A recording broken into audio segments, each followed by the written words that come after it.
Upper Foothill Road.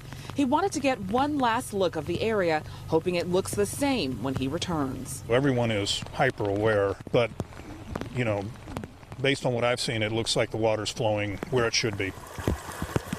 Heavy rain sent muddy brown water gushing down the road. Neighbors put out sandbags to try and keep some of that water away from their homes. The storm also forced the Highway Patrol to close Highway 33 north of Fairview for fears of mudslides. As the rain moves through, we will see the creeks and the roadway culverts start to fill up with water, and those can create issues. So the most important thing is driver safety and the safety for our citizens in the community. Neighbors told us off camera they wanted to stay behind to keep an eye on things. They know the price of living next to a hillside and have experienced fires and mudslides before. Well, Sharon, what we heard from authorities is by 9 p.m. they believe the worst of this storm will have passed us by. So they're going to reassess the situation and possibly find a time on when to lift those mandatory evacuation orders. At 2 p.m., there's actually a news conference with an update on the storm at the Earl Warren Showgrounds with officials, the Sheriff's Department, the National Weather Service. But look, the rain's really starting to back up again.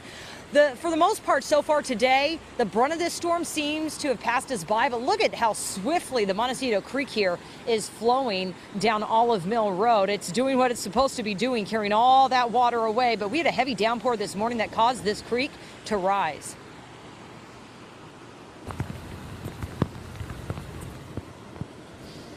And there you see how hard it was coming down. Yeah, that heavy downpour around 6:30 this morning on Jamison Lane along the 101 freeway. That's near Coast Village. It lasted only a few minutes. But you're going to look at some cell phone video from Michael Eisen with Santa Barbara County Fire. It shows the Montecito Creek rising several feet, about 3/4 of the way up the bank. Emergency officials were worried that this wave of rain today would be stronger and more dangerous and trigger mud and debris flows. They say we are not out of the woods yet. A lot of the storm, as I mentioned, has passed us by. The creeks, though, they are funneling all of the water in the right direction toward the ocean. Unlike in January, when they became completely clogged with debris and overflowed, obliterating homes and causing so many deaths. Unfortunately, this won't be the last time this community will have to go through something like this.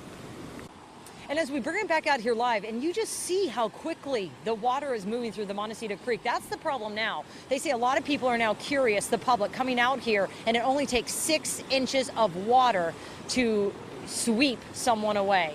So they want everyone to still be very, very careful around all of this swift moving water. If there are no problems. Drive behind me was closed. We didn't have to go very far down that road before running into a wave of debris, including cars that had been swept away and filled with mud. Today, a much different story. We have video to show you. The streets here and in other high-risk areas of Burbank are wet for sure, but just wet, which is good news so far. We've run into public works crews patrolling the areas that have the most threat of mud and debris flow. They are monitoring storm drains and will be clearing mud and rocks as they can to prevent the buildup.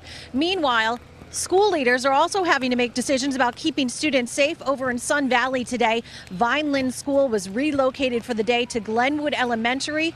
We caught up with one Vineland student who is taking the change in stride. Actually not far away from where Lori is, and you can see what Sky 2 has just found. That is a lot of land that has slid. Yeah, you can see a couple of firefighters there looking at or surveying the property there. What street is this near? We're efforting to find out. Oh, it's the 900 block This of is on Latuna Canyon. So here's the problem. When you have this much erosion that close to the road, they're going to close Latuna. I'm sure they already have.